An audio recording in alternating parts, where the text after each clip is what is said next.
அமைச்சர் செந்தில் பாலாஜிக்கு ஜாமீன் வழங்கக்கூடாது என்று அமலாக்கத்துறை சென்னை முதன்மை அமர்வு நீதிமன்றத்தில் பதில் மனு தாக்கல் செய்து உள்ளது. ஜாமீன் மனு மீதான விசாரணையானது இன்றைய தினம் ஒத்திவைக்கப்பட்டு உள்ளது. சட்டவிரோத பணப்பரிமாற்றம் தடை சட்ட வழக்கில் அமலாக்கத்துறையால் அமைச்சர் செந்தில் பாலாஜி கடந்த ஆண்டு ஜூன் மாதம் 14ஆம் தேதி கைது செய்யப்பட்டார். இந்த வழக்கில் ஆகஸ்ட் 12ஆம் தேதி சென்னை முதன்மை அமர்வு நீதிமன்றத்தில் சுமார் 3000 பக்கம் கொண்ட குற்றப்பத்திரிகையை அமலாக்கத்துறையினர் தாக்கல் செய்தார்கள்.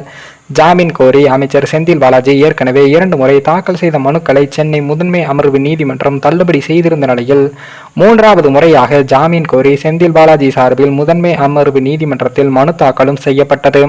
இந்த மனுவானது நீதிபதி அல்லி முன்பு நேற்றைய தினம் விசாரணைக்கு வந்தபோது அமலாக்கத்துறை தரப்பில் மூத்த வழக்கறிஞர்கள் வருவதற்காக விசாரணையை சிறிது நேரத்திற்கு தள்ளி வைக்க வேண்டும் என்றும் கோரிக்கை வைக்கப்பட்டது.